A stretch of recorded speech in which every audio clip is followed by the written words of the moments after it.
Foreign service একাডেমিতে নিয়মিত briefing করেন প্রধান উপদেষ্টার প্রেস সচিব ও সহকারী প্রেস সচিব।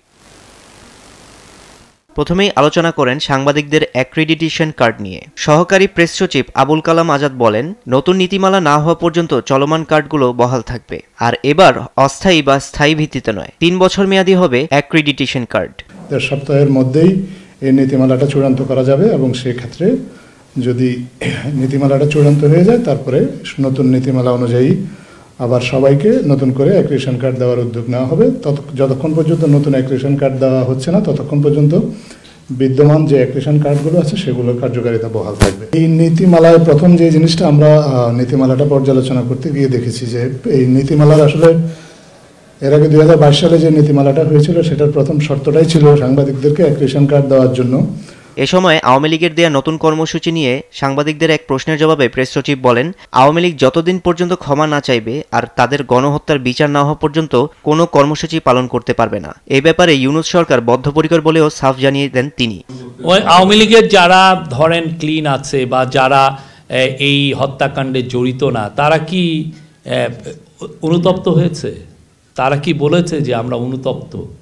আপনি দেখেছেন আমাদের পার্টি এই কাজটা করেছে, এই জন্য আমরা অনুতপ্ত ফিল করছি, আমরা ক্ষমা চাই।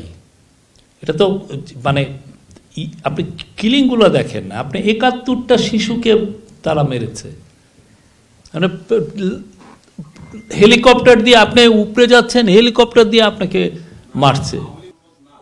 আওয়ামী লীগ তাদের পার্টি সম্পদ না হলে আওয়ামী লীগের কে এসে বলছে যে আমি হাসিনার লিডারশিপ মানি না, আমি একটা ক্লিন লিডারশিপ চাই? কে এসে অনুতপ্ত হচ্ছে? বরঞ্চ এদের অনেকে মিথ্যা কথা বলছে। তিনি আরো বলেন, আওয়ামী লীগের যারা ক্লিন ইমেজে রয়েছে তারাও এখনো পর্যন্ত গণহত্যার জন্য ক্ষমা চায়নি। না, এবং ক্ষমাও চেতে হবে, ক্ষমাটা চেতে হবে, খুব ভালোভাবে ক্ষমা চেতে হবে এবং ওদের ক্লিন একটা লিডারশিপ আসতে হবে। আর নির্বাচন বিলম্ব করলে অন্তর্বর্তী সরকারকে জনগণের কাছে জবাবদিহিতা করতে হবে। বিএনপির স্থায়ী কমিটির সদস্য সালাউদ্দিন আহমেদের এমন বক্তব্যের প্রতিক্রিয়ায় প্রেস সচিব বলেন, সংস্কার অল্প চাইলে ডিসেম্বরে নির্বাচন, আর বেশি চাইলে পরবর্তী জুনে নির্বাচন অনুষ্ঠিত হবে। সালাউদ্দিন আহমেদের কথা বললেন, আমরা স্পষ্ট বলেছি, 2টা আমরা ডেট দিয়েছি, স্পষ্টভাবে ডেট দিয়েছি, এখানে কোনো ধরনের কোনো অ্যাম্বিগুইটি নাই।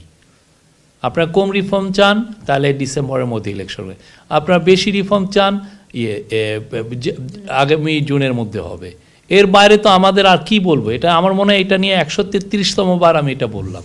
আর নির্বাচিত সরকার ছাড়া দেশ চালানো যাচ্ছে না। রাজনৈতিক নেতাদের এমন বক্তব্যের প্রতিক্রিয়ায় প্রেস সচিব বলেন, 6 মাস অতিবাহিত হলেও অন্তর্বর্তী সরকারের বিরুদ্ধে কোনো অভিযোগ নেই।